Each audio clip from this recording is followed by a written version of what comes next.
Hey everyone, welcome back to my channel. Thank you so much for watching. So today's video is going to be a little bit of a surprise for you guys, and I really hope you guys enjoy it. This is going to be Vlogmas Day 18, but my day actually consisted of going and supporting my very good friend Amanda Allison here on YouTube. She put together with a few other amazing women as well. Their information will all be here, and they put on this event that was absolutely amazing. It was the Fresno Women's Summit. This was an event for women only, and the goal was to motivate each other to fulfill our dreams. This summit consisted of 3 separate panels. First one was Women in Business. The second was Women in Health and Wellness, and the last was Women in Social Media. They had some great information to share. I know maybe many of you are actually considering possibly getting into this social media world for your business, and there's always so many questions about what that looks like and how to do it successfully and how to deal with a lot of things that you're going to deal with if you do take that plunge. I thought all the ladies here did such a great job, and it was just a very positive, fun evening, and I really wanted to share my experience of being a part of this with you guys, and I was really glad I was able to come and support Amanda and all of these beautiful women. So I truly hope you enjoyed this video I put together of the evening. Not everything was covered, but I did definitely include as much as I could of the ladies. All their information will be linked here for you as well. I hope you check them out. All very smart women, and again, so happy to be a part of it. Hope you guys enjoy. Before we begin, we do want to give a very special thank you to our founding partner, Ford Motor Company, for believing in us, for taking a chance on us to make this happen. It's going to be a night of empowerment, and a lot of the women here on the panels are going to be sharing their stories on success and how they got to where they are. So I'm really excited for you guys to enjoy tonight. It's really important for us to have something like this here so we can support each other in real life, not just online. So often women don't get encouraged enough. We beat ourselves up and then we tear down each other. So make this a positive space. Get to know the person sitting next to you, at the table next to you. Make new connections, feel loved, feel inspired. Live in the moment, and we do hope that you feel empowered, inspired to fulfill your dreams, and as Oprah would say, live your best life. Can anyone talk a little bit about some strategic ways to market your product, your brand, when you have $0 for marketing? Partnership. Partnering with another business that maybe isn't exactly like yours, and kind of grouping your 2 different markets together and creating something together, or using a family friend or a girlfriend who knows how to do graphic design, for instance, and they need it for their portfolio. Or a friend of mine is helping me with some website things, and he's in school right now. So we kind of, whether they're in your community or just in your social network, using someone else's talents and repaying them in your own way is always has always worked well for me. Yeah, I echo those things. I think social media is huge. I mean, it's free advertising, but then kind of honing that skill. So I know there's going to be a panel about that, but you don't want to do too many posts and not enough posts, and you want to make sure, I mean, for us, like if you ever check out our Instagram, we put a lot of time into our photos because we only do a couple, maybe a week, but we make sure that they're impactful. If things that may be free, you still need to use wisely, and so kind of figuring that out. But for us, word of mouth has been by far, when we ask people how'd you find out about us, it's word of mouth every time first, and then maybe Yelp second, and Instagram third. So yeah, I mean, providing a product in your business that is worth talking about is really important. And tell us a little bit about maybe some of the challenges of balancing work and home life. That cannot be easy, especially when you're starting from scratch. What I've learned over the years is balance is just that. Sometimes you're going to be, I mean, obviously anybody that goes into business, you have to do what needs to get done when it needs to get done. So if you don't have that attitude, it's going to be a lot harder to find success. So I mean, absolutely, there are days and months and years. You know, this has been a year of us putting in 18 and 20-hour days more often than not. And, you know, so the balance is kind of this way, but then balance, right? There will be days when, and weeks and months where I get to, you know, spend more time with my family, where I get to go to my niece's recital, where I get to go take a friend on a bike ride. So as long as I kind of stay big picture, things do balance out. It's just remembering in those moments when you're grinding it out and doing, you know, all of the hard work that needs to get done. It's remembering in those moments that the rest will come and the balance does come. That's the best advice I can give. Let's start with the health and wellness panel. Talk a little bit about really the importance of maintaining our physical health and mental health. I started dancing when I was 3 years old, and then I met my husband when I was 27, and I started having babies. And you're so busy as a woman, you're so busy taking care of everybody else that you forget to take care of yourself. I had to learn how to retake care of myself, and so that's mostly why I started to get into Zumba, because I saw that I was doing that to myself, but also in my community there were other women who were doing that to themselves as well. So it gives them a chance to come and just have some R&R and take care of yourself. It's really important, because if you're not taking care of yourself, you're not going to be able to take care of anybody else. You make a great point, because yeah, we, you know, as women, I think we're just by nature, we're nurturers. We take care of our kids, our men, you know, our parents, but we don't stop sometimes to take care of ourselves. So a counselor once told me, it's not selfish, it's self-care. And you know, a lot of us just going into the gym and working out, it can be a little bit intimidating. I remember going to a step aerobics class back in the day, and I met with all these cute tiny little blondes in their cute little outfits, and you know, they're all stepping the right way, and I'm, you know, they would go right, I'd go left. And I just felt, you know, I'm wearing just an old t-shirt with manteca stains or something. And it was just intimidating. So how do we get past that gym intimidation? You know, I was a person who did that. I was like, oh, I was Lululemon or something like that. Lululemon. That's not Lululemon. Okay, that's like a telephone bill.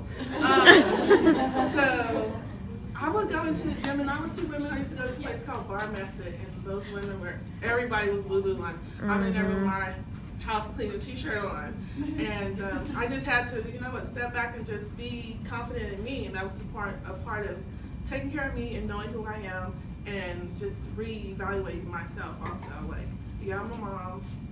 Yeah, I've been silent everywhere, mind and body, for a very long time. But I just refound myself, and I don't care. I go to Zumba, I may have a hole here and there. My big toe may be working through my side,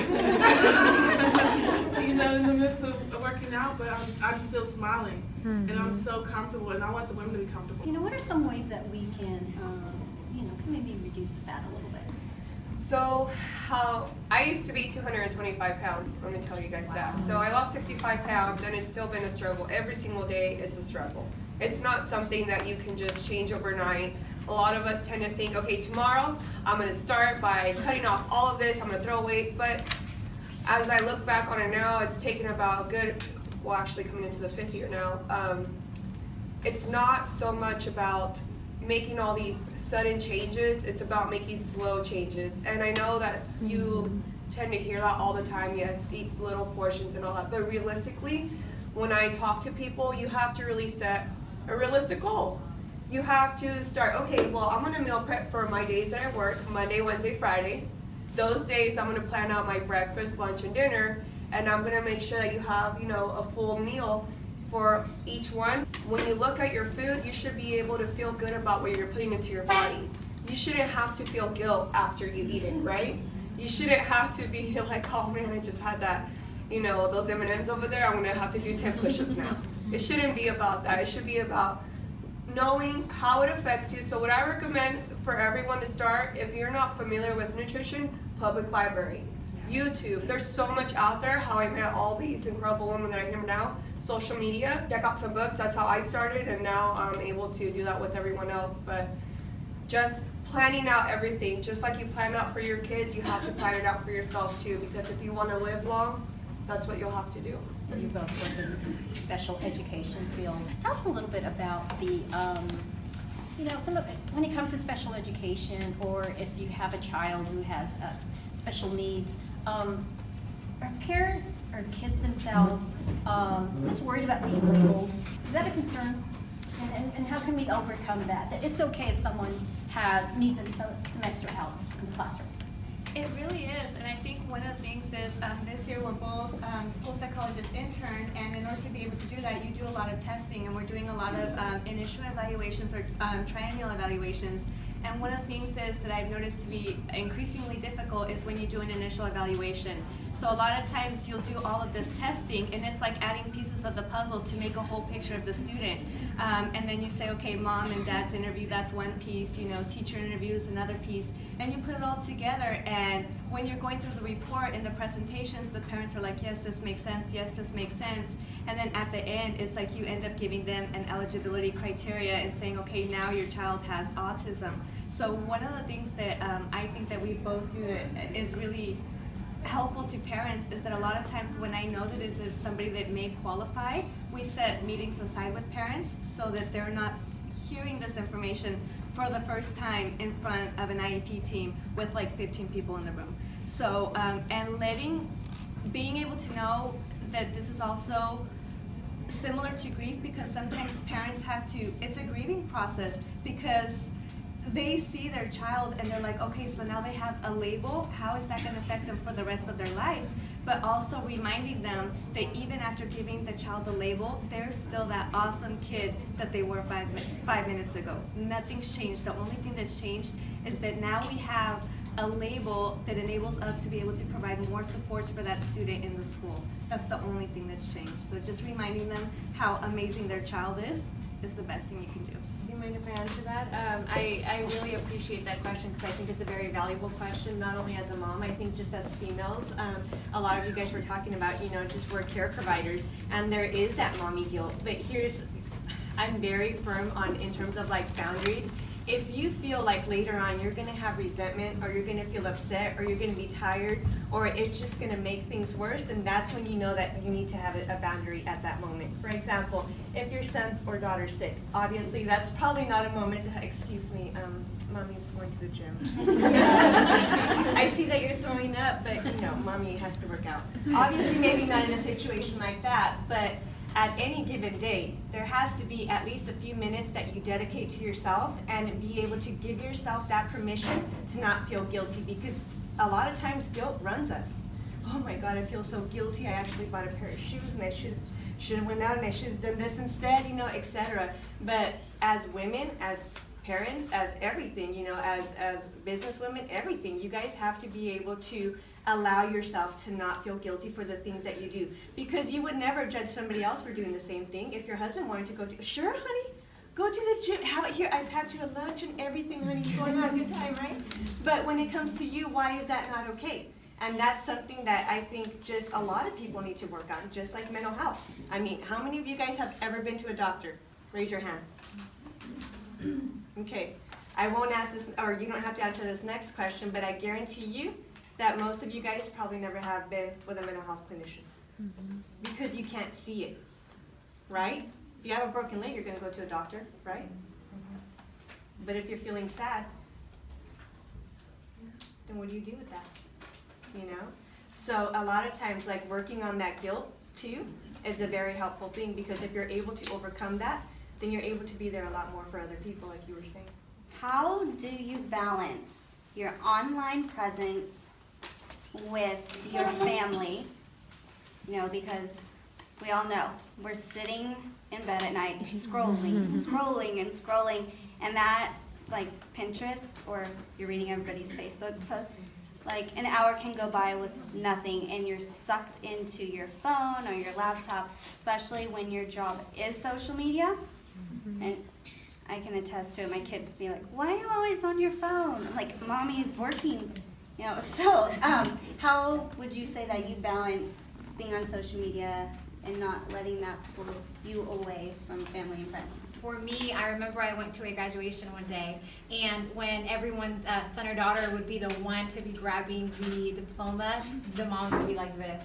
And then it just hit me. I said, wow, like, this is such a special moment, and you're not seeing it, like, in the flesh. You're seeing it through a screen. And then I went to a concert, and everyone's like this. And that really just hit me. And I kind of made it a challenge for myself that whenever I was going to enjoy a very special moment, I was going to put my phone away, even if that meant maybe not getting the picture that, you know, I wanted to post. So I would show up to a concert or an event, and I'd do, or even holidays, like Thanksgiving, and I'd get that one photo, and then my phone would go away. And I fought myself with that challenge, but now it's become very natural. So I just think it's going to be hard at first, especially because it's really easy to just put on your phone all the time.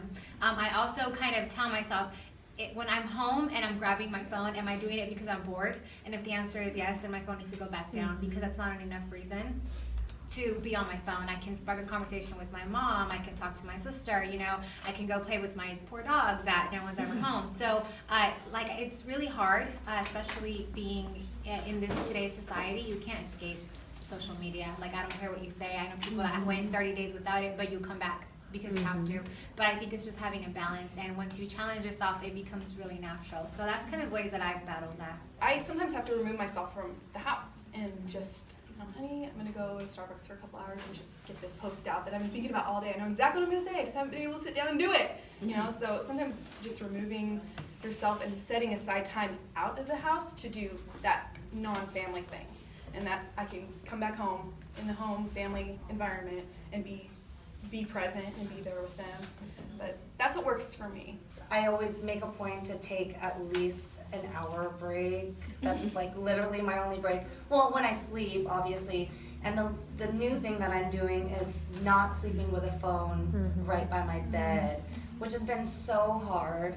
But that's like one of the things that I do. I wake up in the middle of the night, oh, I can't sleep, let me just see what's going on. And then you're sucked into that pit.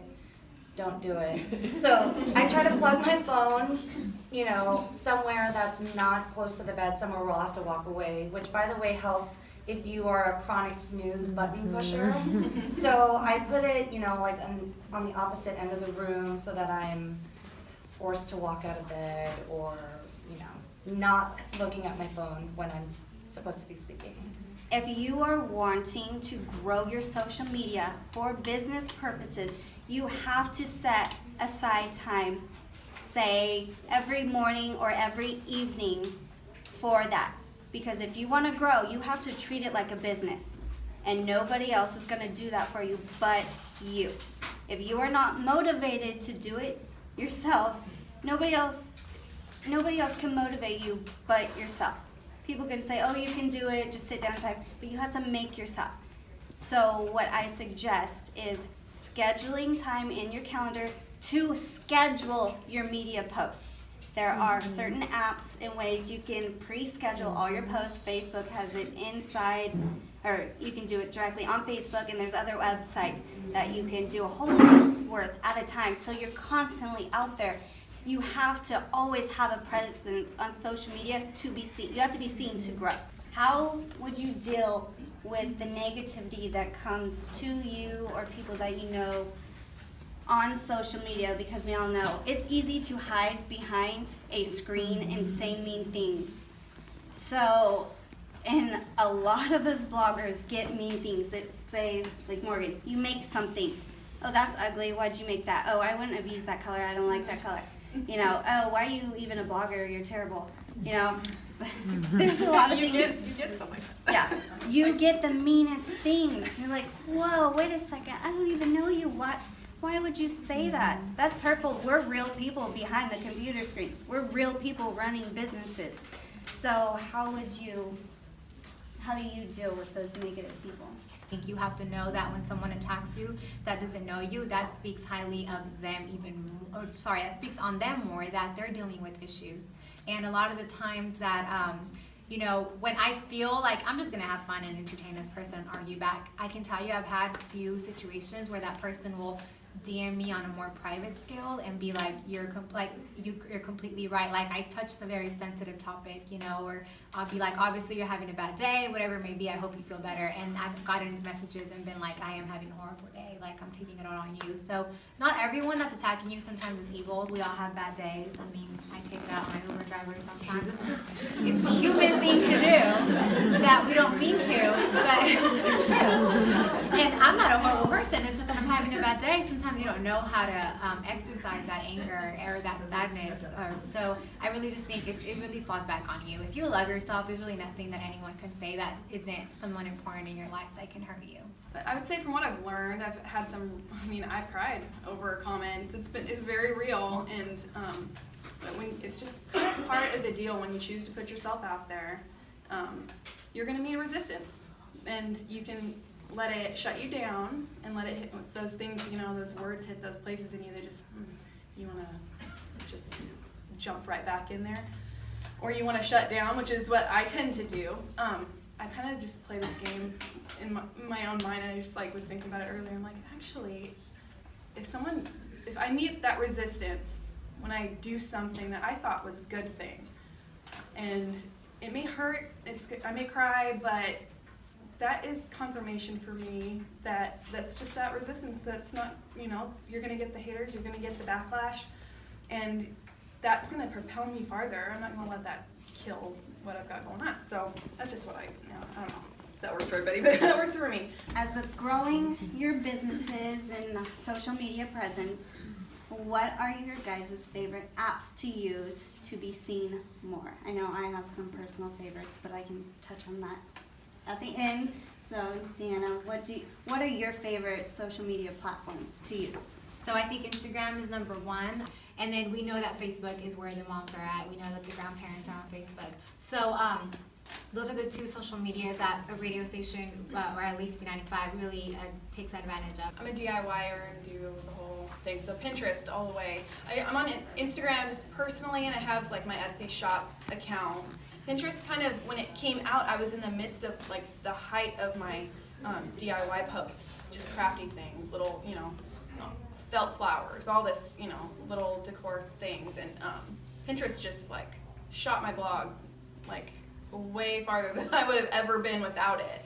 Instagram is also, one that's more popular, I think, now, as Facebook gets older. I'm trying to explore Snapchat, but it's just, it's I get overwhelmed. There's so much. But Hootsuite is very easy just to talk about, scheduling out your blog posts and making sure that everything is out in a certain amount of time. Is your secret to success posting for likes or posting what you like? That's a really good question. The number of likes don't mean anything, especially now that you can see your impressions. You see anyways that more people are watching your stuff than they're liking it, and that's been a proven fact. So for me, my brand consists of what I do professionally, my faith, and then my family. So that's my brand. So any of things I post are going to fall on those three things, and any of those get thousands of impressions, and to me that's all that matters. I only post for what I like, just because I don't really have a lot of likes, generally speaking, so I'm strategic about what I post, just because I understand it all falls back on my own branding, whether it's for ABC30 or if it's for #IDO. I post what I think people would be interested in. But also, just at the core of it all, it's something that I love and that I think, makes me happy.